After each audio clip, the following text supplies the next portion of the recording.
읽겠습니다. 내가 이르노니 너희는 성령을 따라 행하라. 그리하면 육체의 욕심을 이루지 아니하리라. 육체의 소욕은 성령을 거스리고 성령은 육체를 거스리나니 이 둘이 서로 대적하므로 너희가 원하는 것을 하지 못하게 하려 함이니라. 너희가 만일 성령의 인도하시는 바가 되면 율법 아래에 있지 아니하리라. 육체의 일은 분명하니 곧 음행과 더러운 것과 호색과 우상숭배와 주술과 원수 맺는 것과 분쟁과 시기와 분냄과 당짓는 것과 분열함과 이단과 투기와 술 취함과 방탕함과 또 그와 같은 것들이라. 전에 너희에게 경계한 것 같이 경계하노니 이런 일을 하는 자들은 하나님의 나라를 위협으로 받지 못할 것이요 오직 성령의 열매는 사랑과 희락과 화평과 오래참과 자비와 양선과 충성과 온유와 절제니 이 같은 것을 금지할 법이 없느니라. 그리스도 예수의 사람들은 육체와 함께 그 정욕과 탐심을 십자가에 못 박았느니라. 만일 우리가 성령으로 살면 또한 성령으로 행할지니 헛된 영광을 구하여 서로 노엽게 하거나 서로 투기하지 말지니라. 아멘. 오늘은 성령을 따라 행하라 라는 말씀으로 함께 은혜를 나누고자 합니다. 성령을 따라 행하라 이렇게 말씀하고 계세요. 명령하신 거죠. 성령을 따라 행하라고. 그러면서 16절부터 18절 말씀에 뭐가 나오냐면 성령은 육체의 소욕을 거스르고 육체의 소욕은 성령을 거스른다 이렇게 얘기해요. 그래서 성령의 일과 육체의 일이 서로 대적하므로 우리가 원하는 것은 뭐냐면 우리가 정욕대로 원하는 것을 말하는 그것을 이루지 못하게 한다. 정욕대로 이루는 것은 결국 우리에게 좋을 것이 없기 때문에 우리에게 독이 되고 또 우리에게 죄가 되고 또 우리에게 성령을 따라 행하지 못하도록 하는 일들이 되기 때문에 그것을 하지 못하도록 막아주신다는 거예요. 시력을 점점 잃어가는 사람들이 있어요. 그래가지고 연세가 드시면서 이제 뭐 여러 가지 질병이나 또 그런 것으로 인하여서 눈이 점점 어두워져요.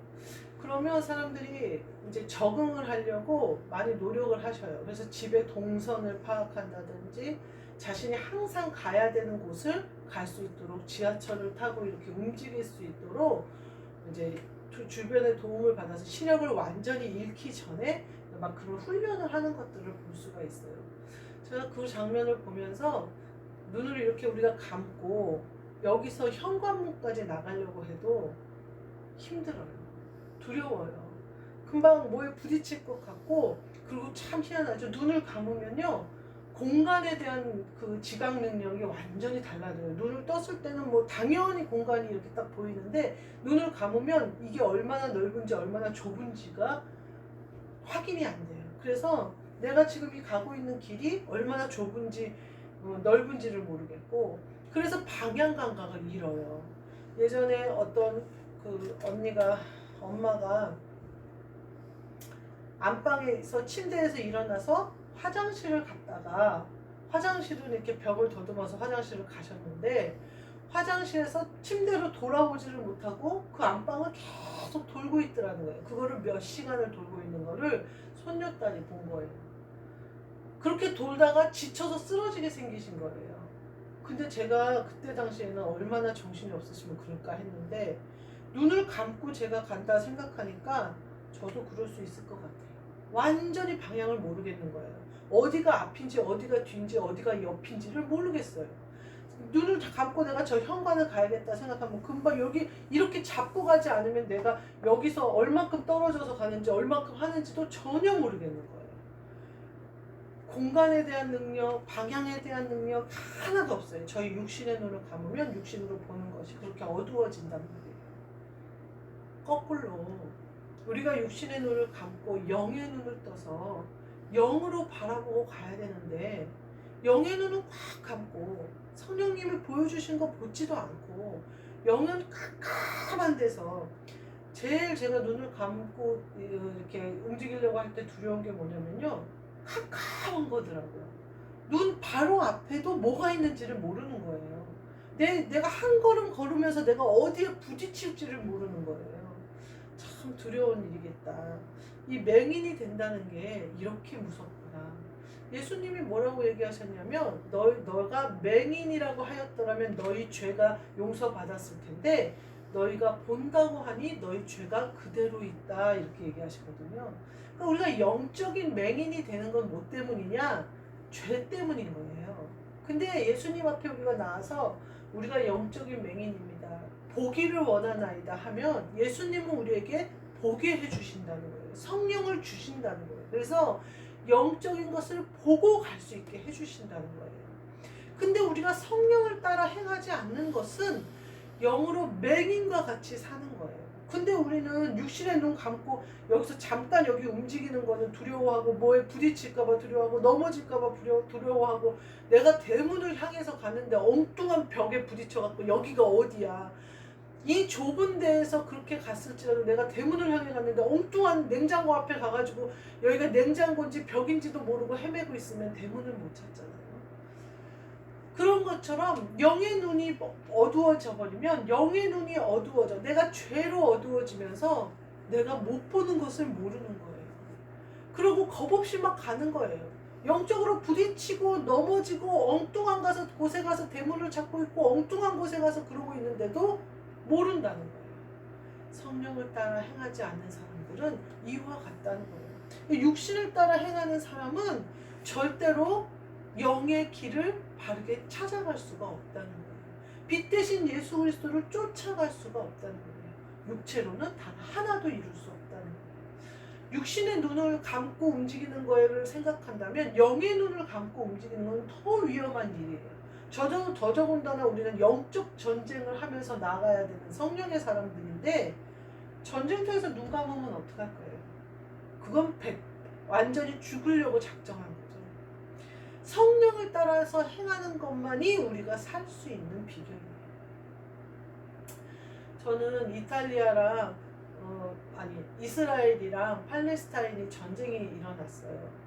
이 일련의 일들을 보면서 우리나라가 반면교사를 삼을 수 있도록 허락하신 주님께 감사했어요. 물론 전쟁은 일어나면 안 되죠. 지금 너무나 많은 사람들이 특히 어린이들이 죽었다고 지금 그것을 생각하면 우리나라에 전쟁이 없는 것을 얼마나 다행히 여겨야 하는지 몰라요. 솔직히 말하면 김포에 무슨 수로를 통해서 월북한 사람도 있잖아요. 얼마든지 북한이 팔레스타인들이 넘어와서 이스라엘을 죽이고 납치해갔던 것처럼 북한 사람들이 얼마든지 넘어와서 우리나라 김포 저 위쪽에 있는 사람들을 납치하고 죽이고 연평도에 포 쐈듯이 쏘고 죽이는 거 그들도 할 수 있잖아요. 얼마나 끔찍한 일인지 모르겠어요. 그러면서 제가 보건대 지금 전쟁이 이스라엘하고 팔레스타인이 일어나는데 완전히 여론전이에요. 그래서 전 국제사회가 누구 편을 드느냐에 따라서 전쟁의 습배가 막 갈리는 거예요. 만약에 이스라엘이 팔레스타인을 막 지금 죽이고 침공하고 막 때려 부시고 지상전으로 돌입하고 난리가 났어요.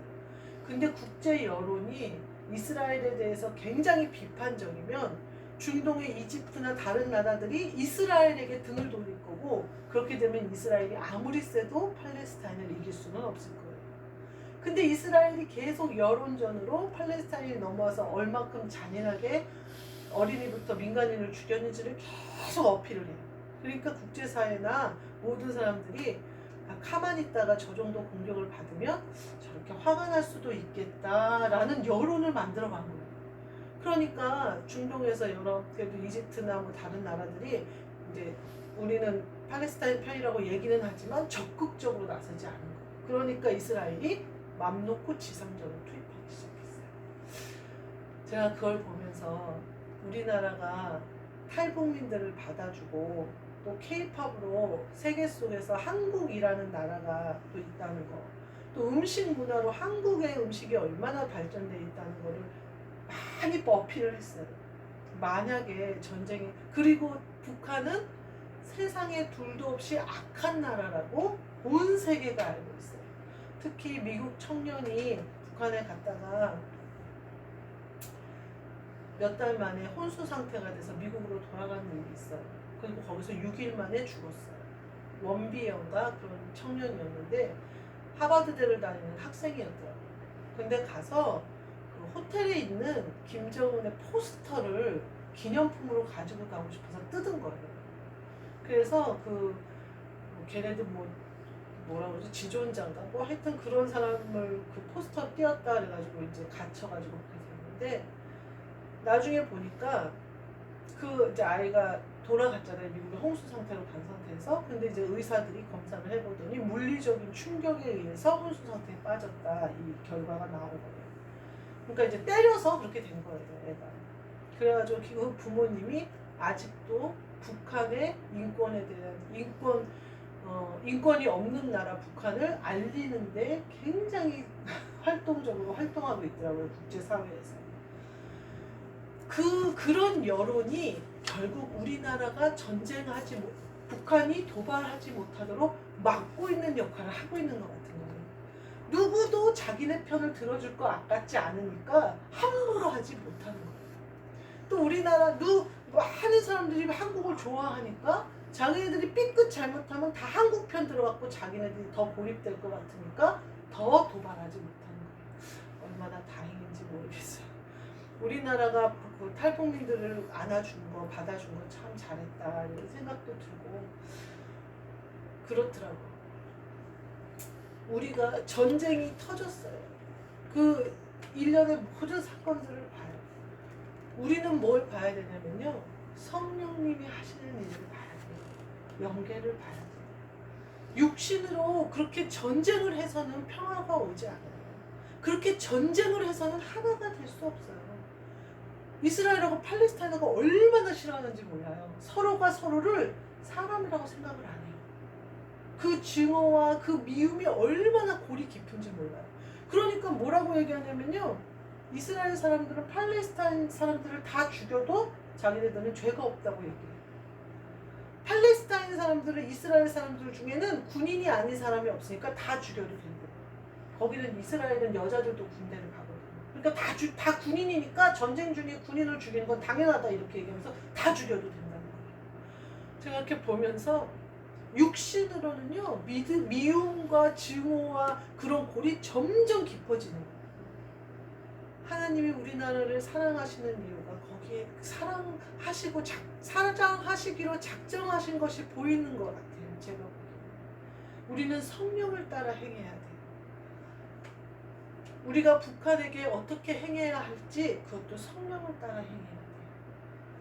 사랑해야 할 것을 사랑하고 긍휼히 여겨야 할 것을 긍휼히 여기고 주님이 마음이 간 곳에 내 마음도 가고 우리의 마음도 가고 아파하시는 곳에 내 마음도 가야 되고 또 주님이 대적하시는 것에 나도 대적할 수 있는 힘이 우리에게 있어야 돼요.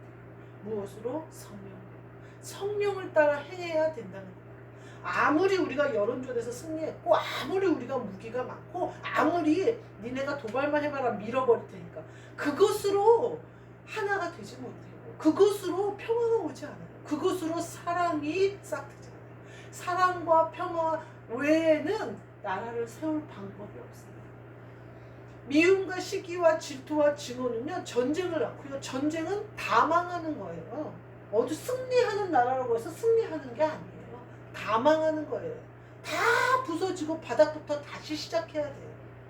그러나 사랑과 화평은 가지고 있는 모든 것을 가지고 30배, 60배, 100배의 열매를 거두는 거예요. 그렇기 때문에 우리는 반드시 성령을 따라 행해야 돼요.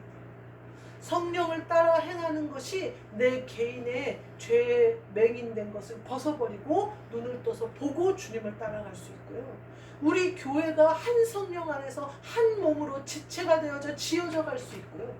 더 나아가서 우리나라가 북한과 함께 사랑으로 하나 될 수 있게 그래서 누구도 굶는 사람 없이 많이 가진 자는 나누어주고 적게 가진 자는 함께 도움을 받아 하나님이 통치하시는 성령님이 임하시는 그리하여 평화와 사랑이 그대로 임하는 그런 나라가 되도록 그것은 우리가 성령을 따라 행할 때 이루어지는 거예요. 나 개인이 바로 섰을 때 우리 나라가 바로 서는 거예요. 영이 잘 됐을 때 모든 것이 더하여져 하나님의 나라와 의를 구할 때 응답받을 때 내가 이 땅에서도 잘 되는 함께 응답하는 거예요.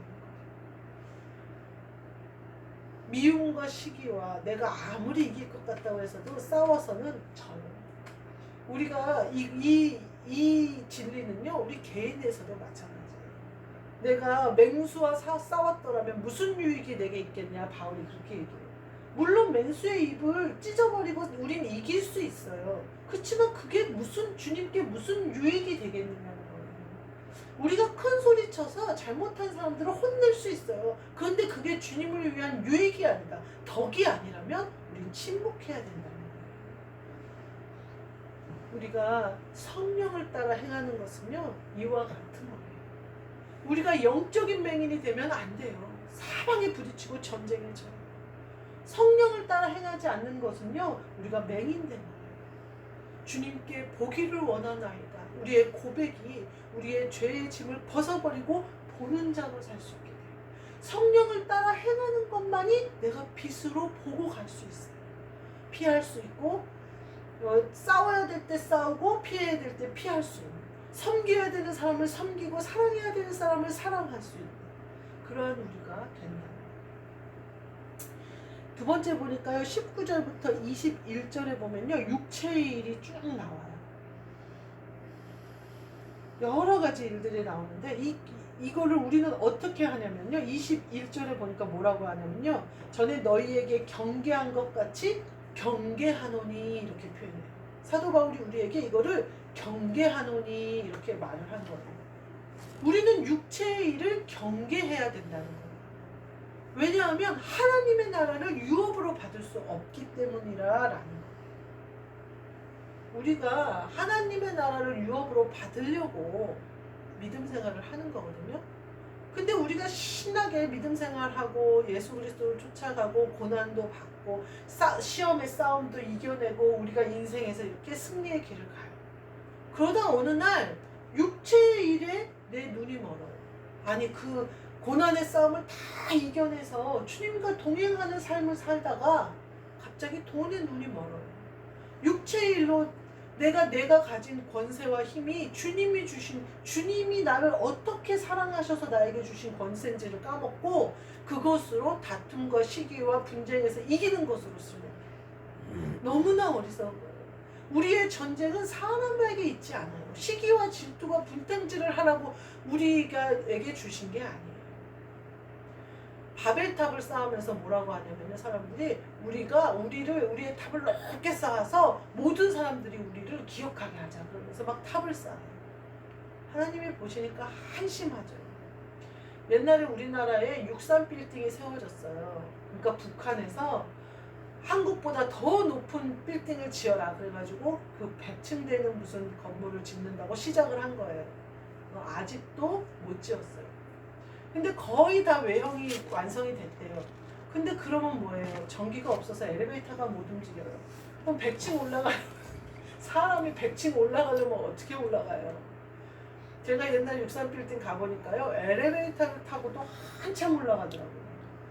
근데 그거를 사람이 그래가지고 20층 밑에로는 그래도 왔다 갔다 하는데 그 위로는 왔다 갔다 못한다면서 막 그런 얘기가 나오더라고요.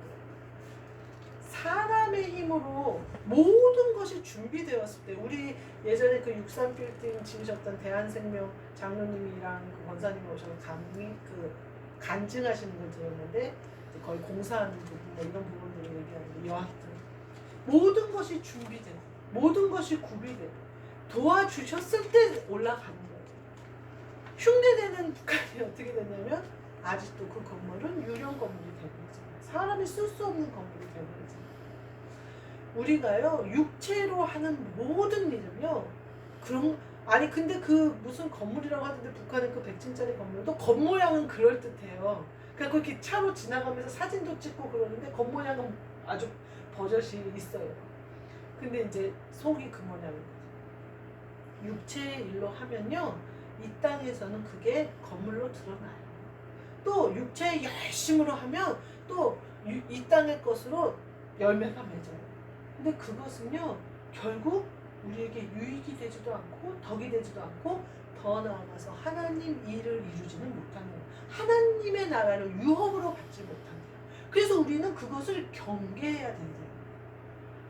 조심해야 되는 거예요. 우리가 육체의 일을 하지 않도록.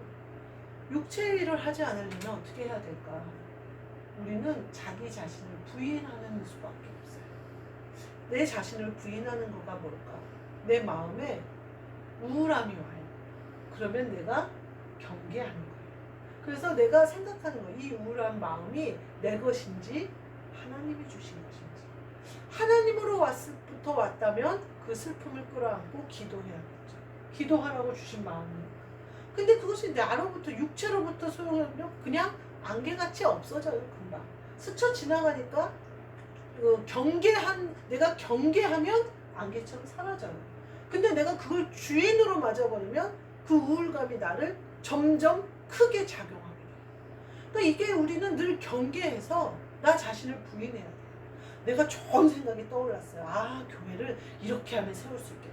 세상적 방법으로 이렇게 해갖고 그냥 하나 얻어야겠다. 어떻게 사야겠다. 그것이 경계해야 돼요. 육체의 일인지 하나님의 성령이 주신 지혜인지 분별해야 돼요. 내 욕심과 정욕에서 나온 건지 하나님으로부터 온 것인지 분별해야 돼요. 경계해야 돼요. 그래서 나 자신을 부인해야 돼요. 내가 원하는 것과 내가 찾는 것이 아니라 주님이 원하시는 것과 주님이 찾는 것에 초점을 맞춰야 돼요. 그래서 경계해서 내 이 생각이 어디로부터 왔는지를 반드시 점검해야 돼요. 점검하는 방법은요, 말씀이에요. 기도예요. 내가 좋은 생각이 일어났다고 막 급한 마음에 지금이 아니면 안 될 것 같고 막 그래가지고 일을 저지르면 그르칠 일이 많아요. 만약에 주님으로부터 왔다면 내가 떠오른 생각이 사라지지도 않을 것이요, 그 기회를 놓치지도 않을 것이요, 그게 없어지지도 않아요. 주님이 이루실 때까지 주님이 모든 환경과 사람들을 만들어 가세요. 그러니까 우리는 경계해서 나를 부인하고 말씀 가운데 그 나에게 떠오른 생각이 주님이 주신 것이 맞는지 반드시 점검해 봐야 돼요. 또한 그걸 위하여도 기도해야겠죠. 그래서 나를 부인해야 돼요. 내 생각도 의심해 봐야 되고 내 마음으로 오는 것도 의심해 봐야 되고 내가 행하는 것도 의심해 봐야 돼요. 내가 육체를 따라 하는 것은 아닌지, 내가 누구에게 무슨 말을 해야 될 것 같은데 이 말을 내 입으로 하는 것이 성령의 일인지 내 욕심인지 분별해야 돼요. 성령의 일이라면요, 나에게 말하라고 명령하셨으면 말하겠지만 대부분의 말들은요, 내가 기도함으로 내 안에서 해결돼서 그에게서도 해결되는 역사가 일어나지 내 입 밖에 내서 해결되는 것이 아니에요. 영적으로 해결이 되더라는 거예요. 근데요, 나를 부인하지 못한 사람은요, 마치 나는 옳고 너는 틀린 것처럼 말을 해버려요. 우리 안에 지금 예배드리는 모든 말씀은요, 다 저에게 하시는 말씀이고요, 또 제가 먼저 은혜 받아야 될 말씀이고요, 제가 깨닫고 씻어야 되는 말씀이에요. 너한테 하는 말씀이 아니에요. 여러분한테 하는 말씀이 아니에요. 저에게 오신 말씀이에요. 어느 사모님이 그러시더라고요. 본인이 이렇게 설교하는 거를 다 녹음을 한대요. 녹화를 할 때도 있고. 그리고 그걸 다시 틀어본대요. 왜 그러냐면 본인은 이렇게 설교하느라고 못 들었던 말씀 중에 주님이 그 설교 말씀을 통해 역사하시는데 본인이 뭔가 놓친 말씀이 있을까봐 다시 그 말씀을 듣고 은혜를 받고 깨달으려고 한다는 거예요. 참 좋은 일인 것 같아요. 다 제가 말씀을 하면서 은혜 받고 내가 씻고 내가 받지만 놓치는 말씀들이 있을 거란 말이에요. 그 정도로 우리는 점검해 나가야 돼요. 내가 나 자신을 부인하는지, 내가 육체의 일을 철저히 경계하는지 우리는 잘 삼가 지켜야 된다는 거예요. 이것이 하나님의 나라를 유업으로 받는 자들이 해야 하는 거예요. 뒤에 보면요, 22절부터 24절 말씀에는 성령의 열매가 나와요.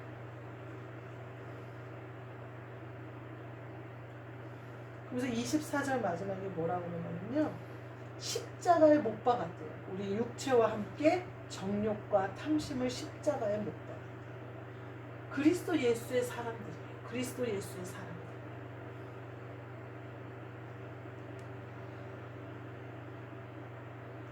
22절부터 24절에는 그리스도 예수의 사람들이 나오는데 이 사람들은 정욕과 탐심을 십자가에 못 박았대요. 십자가에 못 박으면 어떻게 돼요? 죽었다는 거죠. 그러니까 우리가 하는 일들이 성령님이 하시는 일로 바뀌는 거예요. 성령의 열매가 쭉 나오면서 뒤에 보니까 마지막에 이 같은 것을 금지할 법이 없느니라. 이렇게. 하나님의 나라는요, 법대로 이루어져요. 하나님이 말씀하신 법을 지켜야 하나님의 말씀에서 나온 법대로 구원이, 법대로 은혜가, 법대로 이렇게 이루어져요. 근데 성령의 열매를 맺는 것에 금지할 법이 없어요. 그것은 주님이 위로부터 내려주시는 거예요. 그래서 우리가 노력해서 맺어지는 게 아니라 위로부터 임하시는 은혜이기 때문에 그것을 끊거나 그것을 금지하거나 그것을 막을 법이 없다는 거예요. 이거는요, 우리나라 헌법 1조 1항이 가장 기본법이잖아요. 그래서 거기에 근거해서 그게 제일 센 법이다 이 말이에요. 그러니까 성령의 열매를 맺는 법이 제일 센 법이다 이거예요. 그래서 하늘로부터 내려오는 이 법을 어떤 다른 것으로 제재할 수 있는 법이 없다는 거예요. 아주 기본이라는 거예요. 성령을 우리에게 주사 우리가 성령을 따라 그리스도 예수의 사람들로 사는 것은 금지할 법이 없다는 거예요. 그리고 이런 사람들은 정욕과 욕심이 십자가에 못 박혔다는 거예요. 우리가 정욕과 욕심이 십자가에 못 박혔다면요, 완전히 죽었다면요, 나 자신을 부인하는 게 굉장히 쉬워야 돼요. 그래서 말씀으로 돌아가 말씀이 열려 말씀이 보이고 깨닫는 것이 익숙해져야 돼요. 그리고 어떠한 일을 당하든지 주님께 묻고 쫓아갈 수 있는 믿음의 고백이 필요해요. 세상에서요, 뭔가 좋은 일이 생길 것 같고 그 일이 내 것이 될 것 같으면요, 막 급한 마음이 생겨요. 그러면 그것은 이미 내 정욕과 욕심이 십자가에 못 박힌 게 아니죠. 내가 살아서 움직이는 거죠. 주셔도 아멘, 주시지 않아도 아멘. 내가 주님과 동행하는 일에 거리낌이 되는 것이 아니면 다 아멘. 성령이 내게 오셔서 열매 맺는 것 외에는 거칠 법이 없다. 그것으로 우리가 서야 한다. 그리스도 예수의 사람들이 돼야 한다는 것. 우리가요, 죄의 종이 될지 의의 종이 될지를 결정합니다. 산 자가 될지 죽은 자가 될지를 결정합니다. 그리스도 예수의 사람들이 돼서 산 자가 되려면요, 아이러니하게도 나는 죽어야 된다는 거예요. 내가 죽는 것이 죄가 죽는 거예요. 그리고 내가 죽어야 내 안에 생명이 내주신 그리스도께서 나를 주장하셔서 나를 살아있는 사람으로 만들어주신다는 거예요. 저 사람 안에 생명이 있느냐 생명이 없느냐는 그리스도 예수가 계시느냐 안 계시느냐예요. 저 사람이 성령을 따라 행하느냐 육체를 따라 행하느냐예요. 살았느냐 죽었느냐의 문제라는 거예요. 제가 요새 그 강아지들이 나오는 그 동영상을 잘 보는데, 부잣집에 좋은 집에 사는 강아지들이 그렇게 많더라고요. 그리고 또 강아지들을 위해서 정원이 있는 집에 이사를 가기도 하고, 강아지들을 거의 자식처럼 키우더라고요. 그래서 강아지들이 막 옆에 와서 자고, 막 안기고, 막 비비고, 뽀뽀하고 막 그러더라고요. 저는 제 흰둥이를 그렇게까지는 안 키웠던 것 같아요. 막 그래요. 반면에 또 고통당하는 개들이 막 나와요. 근데 그런 건 보기 싫어서 제가 안 보는데, 할아버지 할머니들이 시골에 묶어놓고 키우는 개들, 막 땡볕에 어디 쉴 데도 없이 묶어놓은 개들, 막 이런 개들을 이제 구하러 다니는 사람들이 나와요. 개의 삶이 누구를 따라가는 거예요? 주인 따라가는 거예요. 저희가 강아지를 처음 데리고 왔을 때는 저희가 잘 살았어요. 그래서 넓은 아파트에서 걔가 혼자 뛰어다녀도 밖에 산책을 안 가도 될 정도로 뛰어다니고 그냥 혼자 까불고 막 그랬어요. 근데 이제 점점 집이 작아졌어요. 근데 점점 더 작아졌어요. 그러니까 제 마음에 참 미안했다 이런 생각이 들어요. 누군가 그러더라고요. 그 강아지는 넓은 집보다 작은 집이 좋았을 거라고. 그래서 왜 그러니까 주인하고 늘 같이 있을 수 있지 않았냐고. 만약에 넓은 집이었으면 이제 거실에 개를 놔두고 방에 못 들어오게 했었거든요. 그 말을 들으니까 또 그 말도 맞는 것 같아요. 근데 어떠냐면 삶을 보니까 주인의 삶에 따라 개의 그 삶이 달라지는 거예요. 자기가 누리는 것들이. 우리가 넓은 집에서 시간이 여유 있고 물질적으로 여유 있을 때는 산책도 잘 가고 집에서도 잘 놀아주고 막 이러니까 즐거운 유년 시절을 보냈겠죠, 강아지가. 근데 우리가 좀 어려워지니까 어려워졌다기보다는 막 바빠졌어요. 아이도 고등학교를 가고 우리도 막 바빠지고 이러니까 맨날 혼자 있게 되는 거예요. 외로운 삶을 살게 됐잖아요, 걔가.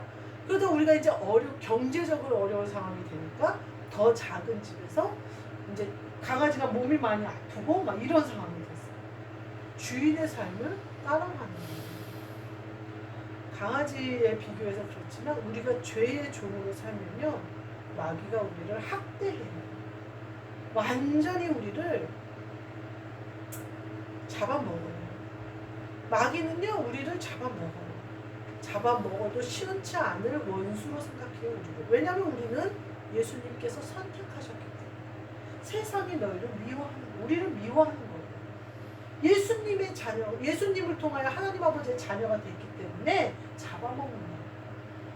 근데 우리가요, 아주 간단해요. 성령을 따라 행하면, 성령의 열매를 맺으면, 그리스도 예수의 사람들이 돼서 내 정욕과 탐심을 십자가에 못 박아버리면, 나는 십자가에서 죽었기 때문에 마귀가 공격할 빌미가 없어요. 나를 틈타고 내 정욕을 틈타고 내 욕심을 틈타고 나를 틈타야 되는데 내가 십자가에 못 박아서 죽어버렸는데요. 내가 죽었는데 어떻게 마귀가 틈을 타겠어요? 틈을 탈 수 있는 길이 없죠. 그러니까 그리스도 예수의 사람들은 완전히 죄에서 해방되는 역사가 있는 거예요. 그럼 마귀가 건들 수가 없죠. 그래서 예수 그리스도를 쫓아갈 수 있을 뿐만 아니라 예수 그리스도의 옷을 입고 그리스도 예수의 마음을 품어 하나님 아버지의 자녀가 되어버리는 거예요. 이거는 완전히 삶이 다른 거죠. 종의 삶이 아니라는 거예요. 더더군다나 죄의 종하고는 이제 상관이 없어지는 거예요. 그러니까 우리의 정욕과 탐심을 십자가에 못 박는 것이 우리에게 얼마나 중요한 일인지, 죄에서부터 해방될 수 있는 길, 마귀가 우리를 건드릴 수도 없는 길이 거기서부터 시작된다는 거예요. 우리가 죄로부터 자유로운 사람이 완전히 되면요, 그리스도 예수의 사람들이 되면요, 집에 거하는 거예요. 주님이 마련해 주신 집이 내 것이 되는 거예요. 주인의 삶을 따라간다기보다는 주인이 나와 연합하여 한 영이 되는 거예요. 주인과 같은 삶을 내가 사는 거예요. 집주인이 되는 거예요. 그 삶을 우리에게 원하시는 거예요, 하나님 아버지. 마지막에 25절, 26절에요. 성령으로 살자. 이렇게 말해요. 너희가 성령으로 살면 성령으로 행할지니, 이렇게. 성령으로 살자.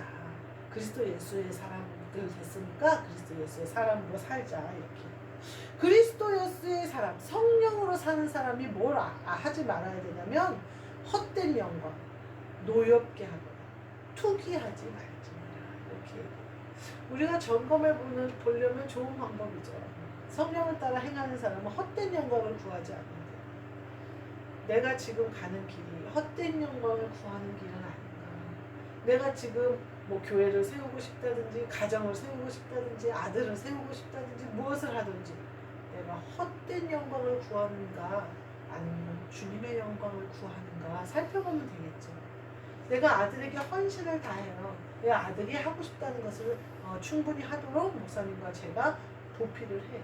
아직은 어리니까 너가 공부하고 싶으면 더 공부하고 네가 하고 싶은 걸 더 하다가 길을 찾아라 라고 얘기해요. 그것이 우리가 헛된 영광을 구하는 것인지, 아이가 주님께 돌아오는 길에 모든 것이 합력하여 선이 되는 일로 우리가 이끄는 것인지, 그건 우리가 성령님으로 행하는지 안 하는지에 따라 달라요. 내가 믿음으로 행하는지 안 하는지에 따라 달라요.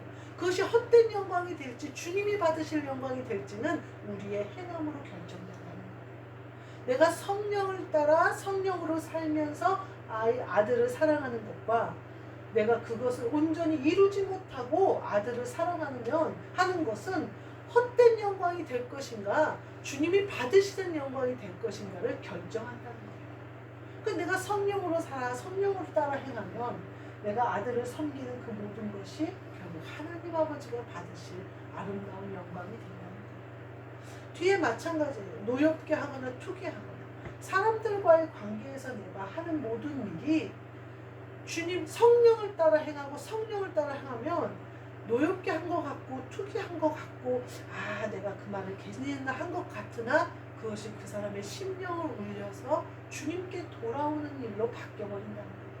무엇을 따라 행하면 성령을 따라 행하면 아주 놀라운 비결이에요. 우리가 정욕과 탐심의 십자가에 못 박아서 난 죽어버렸어요. 그리고 그리스도 예수의 사람들이 되어졌어요. 그래서 성령을 따라 행하면요 우리의 모든 것이 성령의 열매로 바뀌어지는 역사가 있다는 거예요.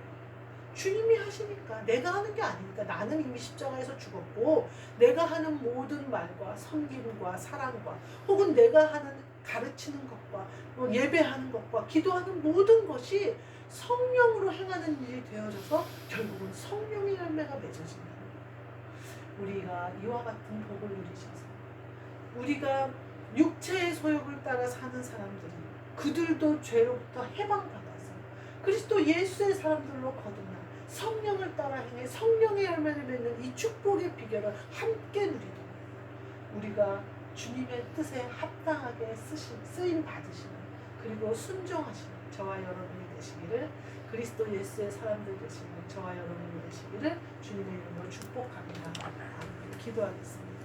하나님 감사합니다. 우리에게 성령을 주사 우리의 정욕과 탐심을 십자가에 못 박게 하시고 그리스도 예수의 사람들 되어져 성령을 따라 행하도록 허락하셨으니 감사합니다. 우리의 행하는 모든 것이 성령의 열매로 거둬지게 하사 하나님 아버지 앞에 온전히 영광을 올려드리고 그리스도 예수의 충성스러운 종들 되도록 축복하여 주옵소서. 예수 그리스도의 이름으로 기도하옵나이다. 아멘. 주 예수 그리스도의 은혜와 하나님 아버지의 사랑과 성령님의 교통하심이 성령으로 행하여 그리스도 예수의 사람들 된 우리 모두에게 그리고 우리가 사랑하는 모든 사람들에게 영원까지 함께 있을지어다.